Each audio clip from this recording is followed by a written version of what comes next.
Alright everybody, Budget Magic time. This week we are going back to Modern to play some Mono White Emeria Blink Control something. So, anyway, won the die roll. I think we'll play first. And, yeah, this hand's about what we're expecting.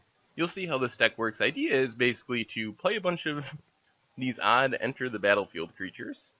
Then we can blink them with things like Flicker Wisp. And eventually, we'll get our Emerias online and take over the game by looping Sun Titans. We also have Mortipod, which allows us to sack our creatures to get them back with Emeria or Sun Titan.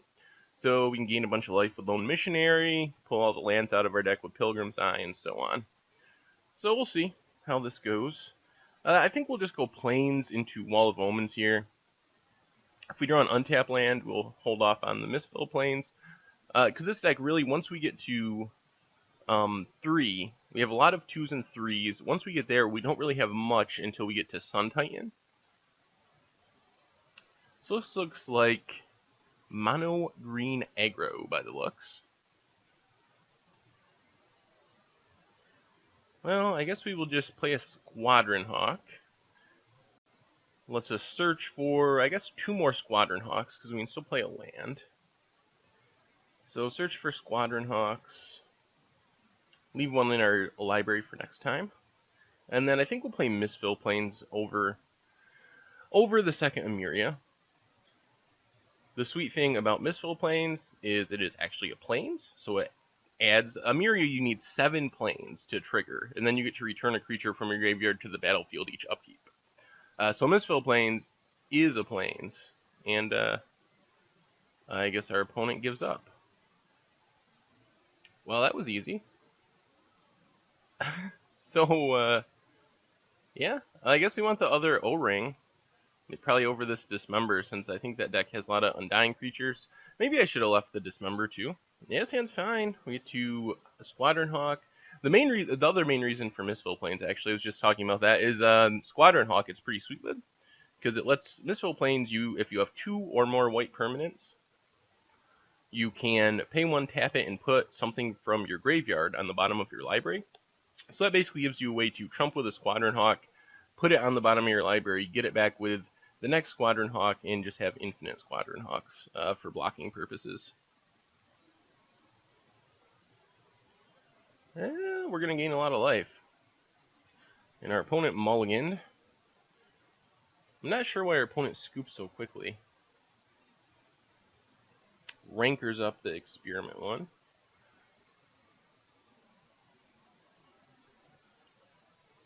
So we will probably just... Geez, so many Lone Missionaries. I think we're still going to play a Squadron Hawk here. If our opponent doesn't have a land that still trades with the experiment one. And takes a couple Hawks, or a Hawk actually, out of our library. So we can keep that chain going. And like I said, it works well with the Misfill Plains. So we kind of want to keep 1 Hawk in our hand. So if we get enough lands, we can start Misfill Plains in that chain. Opponent's going to attack, so they might have Aspect of the Hydra or something like that. Otherwise, we just get to pick off this experiment one. Yep, Aspect of the Hydra. That's fine. I think we might now just Oblivion Ring. Ooh, or we can Lone Missionary or Squadron Hawk plus Emeria. And I think it's safest here, although it's sort of inefficient use of mana since we have this tap land for next turn. I think it's best just to get rid of the creature. Our opponent's on 1 land. They'll get the Ranker back to their hand, but they haven't really shown the ability to flood the board with creatures. So we might be sending them back a couple turns here. And that buys us a lot of time to start playing Lone Missionaries and gaining all the life back. So, well, I guess we'll go with Wall of Omens in case we draw a basic Plains. That way we could play a Lone Missionary too. Drawing Squadron Hawk is never great, just because we could just search that up anyway. So in a weird way, that's sort of a card disadvantage there. But that's okay. I don't see us losing this game with this hand and our opponent being on 1 land. Yeah, so, well, that was anticlimactic. Our opponent scooped super early game 1 and mulligan to 1 land and did nothing game 2. So, well, hopefully we get some more competitive matchups in the future. Alright, back here with Mono White Emeria Control in Modern. And this hand is solid. Budget Magic, by the way. I didn't say that specifically. Yeah, we're missing some of our 2-drops. And we're a long ways from casting Sun Titan. But Mortipod has been surprisingly effective. I've been very impressed by that card. I played one match before I started recording just to get a feel. I put the deck together, played one match just to kind of get a feel for it and make sure I didn't make a complete fool of myself on camera. And I was against Merfolk, and I just absolutely crushed them with Mortipod. It was super impressive. Oh man, our poor opponent. Is this the same Mono Green player we just played? I gotta keep better track of screen names. We are going to take all of our opponent's play points. Poor guy. Or girl.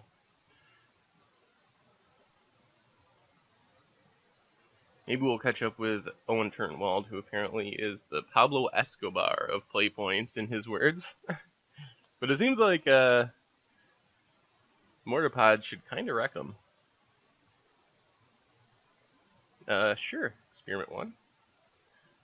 So if our opponent attacks, we can block and shoot down the Experiment 1, taking no damage. And then we get to Flicker Wisp, blinking the Mortipod, getting it back, and killing the Dryad Militant. Our opponent seems to have a penchant for keeping one-landers, if this is the same person, and the Day of Judgment. Well, we'll just play Plains here, and Flicker Wisp our Mortipod.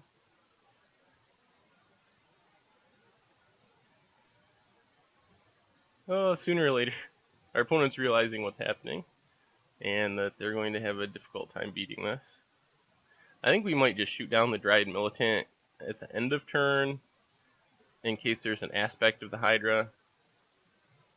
So, might as well. I was just telling you, Mortipod's a real card. Oh yeah, I was saying I played Merfolk, and they had Kira out, and Mortipod was a great way to kind of break the seal on Kira, and be able to use our real removal, Dismembers, Pass, O-Rings, to kill the creatures. So I was pretty impressed with that. It's also a good Wrath deck because we get our creatures back eventually. So we're playing Day of Judgment because it's the least expensive.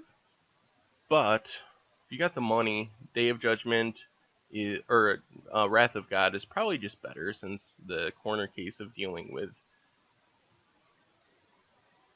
regenerating creatures. So I think we'll just O-Ring this Tusker. Might as well keep the board clean. And plus, if we played Pilgrim's Eye, we couldn't play the land anyway. So next turn, we can play Pilgrim's Eye, get a land, and then equip up Mortipod to the Pilgrim's Eye, and potentially shoot down something. No, we're not shooting down Avatar the Resolute, but it's not especially threatening either. Ooh, well, I think we're still going to go Pilgrim's Eye, because we really want to get our lands up to Sun Titan. So we'll search out another Plains here. Equip up our Pilgrim's Eye, I guess. We might just chump and shoot something. I'm not 100% sure. Because we wouldn't mind having the Pilgrim's Eye in our graveyard if we draw another land, an untapped land, because then we can Sun Titan it back. Oh. Well, that takes care of that issue. Well, that trade is fine. Honestly, I forgot that Avatar has reach. Our opponent plays another 1/1, which isn't exciting against Pilgrim's Eye. Now we're not going to sack. We will... Alright, well, how do we want to do this? Yeah, this will be sweet. We get to shoot down Experiment 1. Then we get to play Sun Titan, getting back Flicker Wisp. So we're going to Sun Titan back Flicker Wisp, blink Sun Titan. At the end of turn, we'll get back Sun Titan, getting back Pilgrim's Eye, which gets us another land. And I don't think there's any way our opponent can win from here. So we get back to Flicker Wisp. And our opponent knows what's happening and scoops it up. Oh, this mono green deck is just a feast of play points for us. Too bad they weren't real or valuable. So what did we do last time? We brought in one Oblivion Ring for a Dismember. I don't even know if that's right based on what we saw. Green could have ways to kill enchantments. Day of Judgment varies. It's pretty bad against Strangleroot guys, but if he has Avatar the Resolutes and Dryad Militants and those things, it's very good. I would play more Mortipods if we had them. So I kind of want an extra Dismember. Getting rid of what, though, is the question. I guess we can go down one Blade Splicer. Yeah. Good enough. Dismember's not bad in this deck because we have the Lone Missionaries to gain back life. So it's sort of less painful than in a typical deck. 2 tap lands is not what we're really looking for. We might start off pretty far behind this game.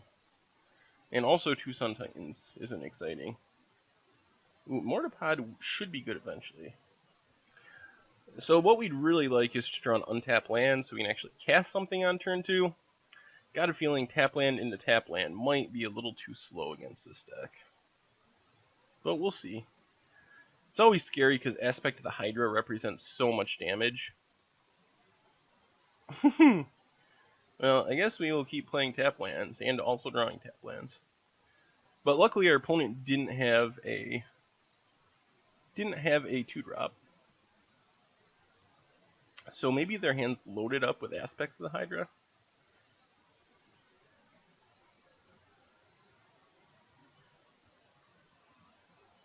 Well, I guess we're gonna... Man, all the Sun Titans. If we ever get to that mana, it'll be sweet. So we're gonna play Mortipod. Hopefully it doesn't die in response to its trigger. Okay. So then we can shoot down the Dryad Militant and then most likely use Flicker Wisp to bounce it. Or blink it, rather. Opponent's going to go with Rancor. We're going to try to shoot it down in response. If our opponent has Aspects of the Hydra, this won't work. Oh, Vines of the Vastwood. That also keeps it alive. So we're going to take a bunch of damage here. But then we get to Flicker the Mortipod and try again to kill the Dryad Militant. And still have a Flicker Wisp on defense in the worst case scenario. Ooh, we would like to play Pilgrim's Eye, but I think we really got to put our effort into killing this Dryad Militant before it kills us. So we got to hope our opponent does not have Aspect of the Hydra. I guess another Vines would be bad as well. So there's Mortipod, comes back in.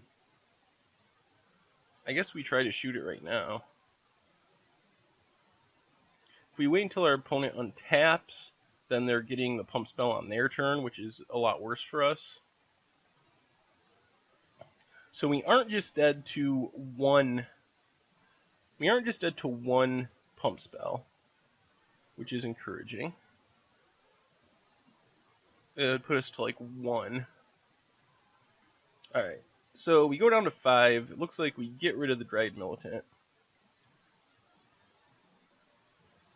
So that's a good sign our opponent is out of pump spells. So you see, if we had waited and tried to shoot down on our turn, they would have been able to use the Aspect of the Hydra.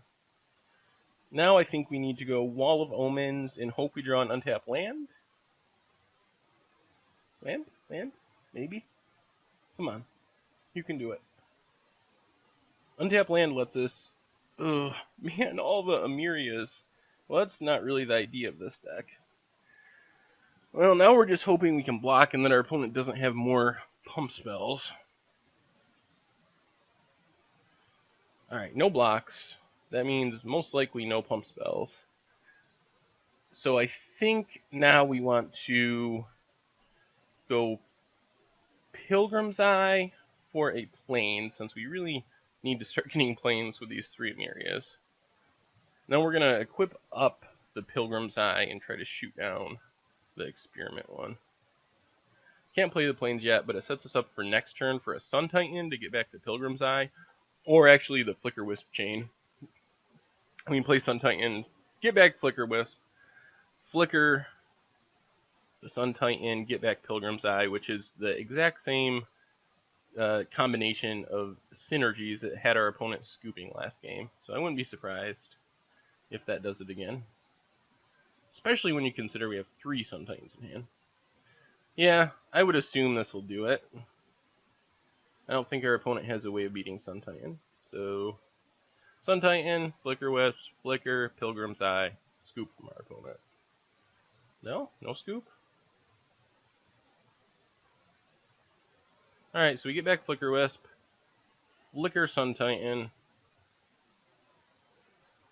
ship the turn, get back our Sun Titan, which gets back a Pilgrim's Eye, which gets us a land.